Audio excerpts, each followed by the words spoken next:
One day I plan to shoot, it's either raining. The other day when I plan to shoot, it's so bright and sunny and humid that I'm just sweating all over.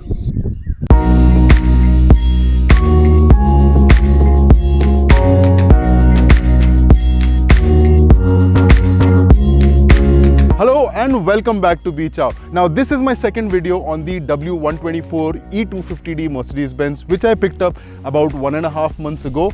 And while there is not much that has changed, there are a few things where I need to update you about. Now since the last time you saw this car, there has only been one thing which has been done on that, and that is service. I basically took the car to a regular service to this place called Federal Auto. These guys specialize in European cars, specifically German cars, specifically old German cars. In the service, we basically just got the oils and all the fluids filled up and topped up, got the air filter replaced, got the diesel filter replaced, the fuel filter, and apart from that, nothing much. But what was good about that particular service is that the guys at Federal Auto were able to check the car thoroughly, and they were able to give me an exhaustive list of what all is wrong and what all we need to do with the car. From the last video, there is not much that has changed in terms of the things that have been wrong or that needs fixing, but there are a few new additions which might be a little costly, but let's see, we'll find out once the parts starts arriving.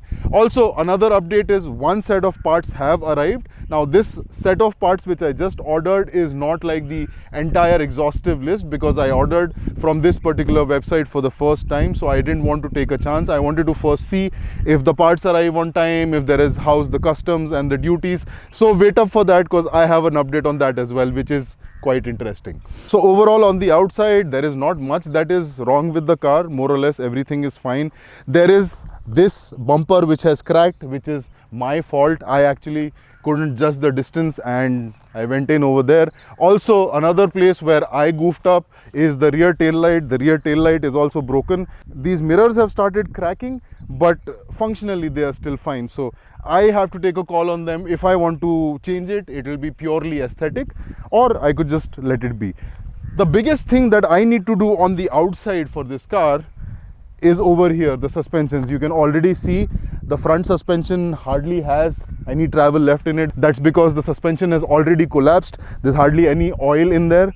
And the rear suspensions are still doing pretty fine. There's still a good enough amount of gap over here, but the front suspension's totally done. So that is one of the things which got added from the last time. There's also one more thing that needs to be changed on the car, and that is the tensioner. Good thing is the tensioner was not very expensive. I've already placed an order for it and the parts have already arrived. So I'm going to quickly show and share with you the parts that I've ordered currently and the parts that need to still come for the car. Okay, so these are some of the parts that have arrived. So the first thing that has arrived, okay, now this, some people might call me stupid to order this, but I ordered it any which ways because I wanted the original part, and it's basically just a wiper blade. Apart from that, these three are the main parts which I wanted to order this time. This is the entire tensioner kit. This includes the tensional shock absorber, it includes the tensioner arm which sits on top, and also the V-rib belt. So these are the things which I've ordered for fixing the tensioner. Apart from that, what we also came to know is that there is a little bit of a problem with the steering. The steering is also not retaining its fluids and it's leaking. So we need to fix the steering as well. Thankfully, we don't need to change everything, and instead of just replacing everything, I've ordered a steering repair kit. This includes a lot of different type of washers which I am totally unaware of. This is something that the guys at Federal Auto told me to order and I have ordered, and hopefully this is what is going to be the fix for the steering. So these are the parts that have come currently. As I said, I have not ordered a lot of parts because I wanted to first see if the website where I'm ordering from is genuine, what is going to be the custom duty on them, and what is going to be the rest of the things. Which brings me to the important or the interesting topic about the parts cost and the duty cost. So here goes. So as you just saw, I've ordered a total of 5 parts.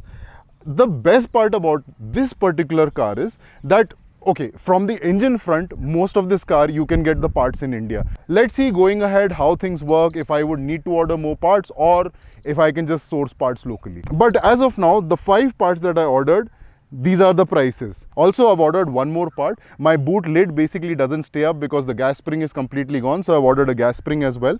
So the gas spring itself costed 23 euros. The wiper blade costed 8 euros. The tensioner as well as the V-rib belt, both of them combined together costed 28 euros. And the gasket set for the steering wheel for the repair kit costed another 21 euros. So overall, in total, the subtotal for everything, all the parts that you saw, came to 89 euros. Now adding that to the 35 euro shipping cost that I had to pay, my total cost of all these parts was 124.69, 125 euros, which roughly translates to about 9,000 rupees. That's not bad, is it?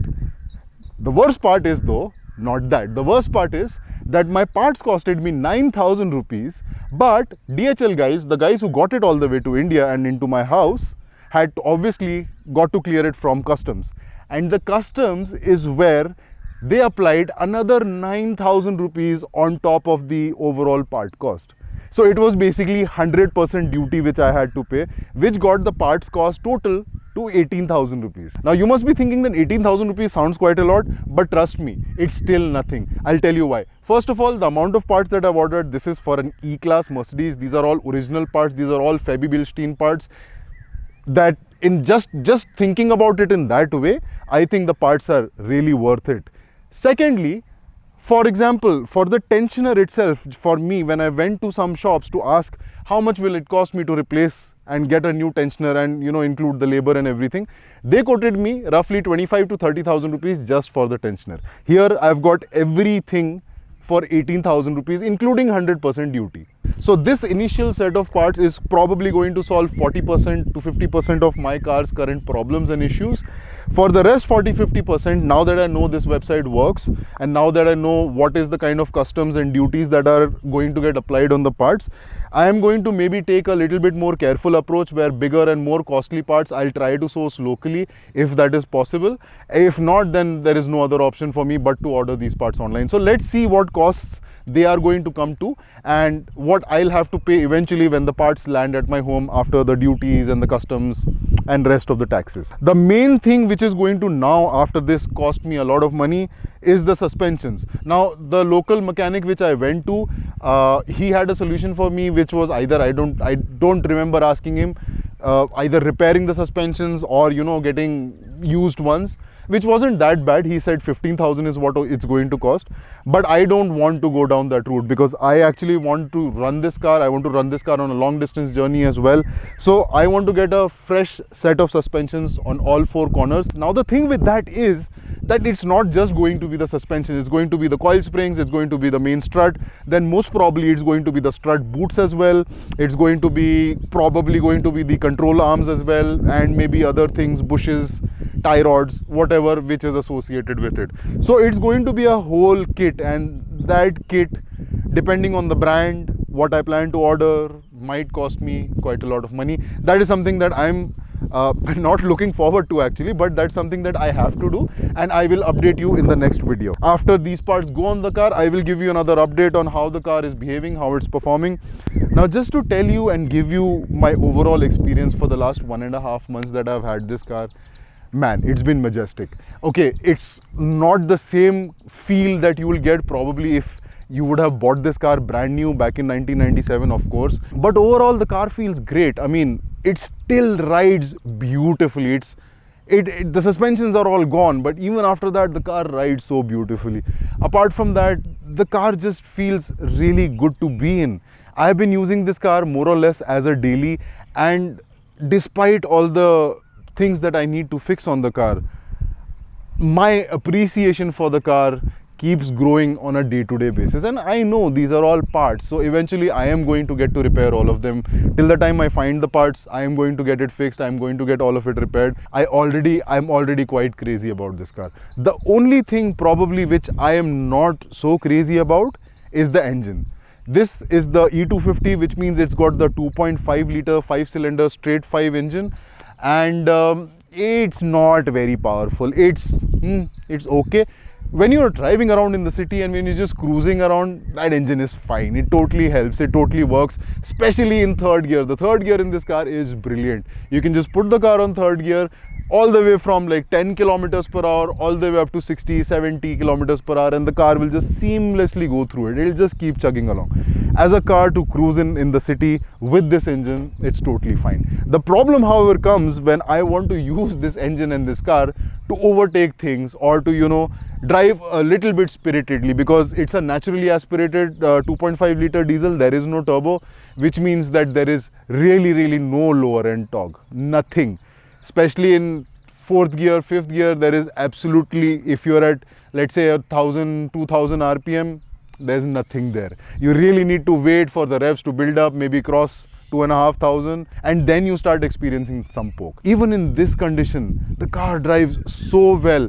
I do 100, 110 on the highway, and it doesn't feel like it, man. It just totally feels like I'm doing maybe 70, 80. That's how well this car is balanced, even at this date, with the broken suspensions, with the play in the steering, with the tensioner, all those things still. So in terms of mechanicals, the suspensions will probably be the only thing left after this which I need to get fixed, and a couple of things here and there.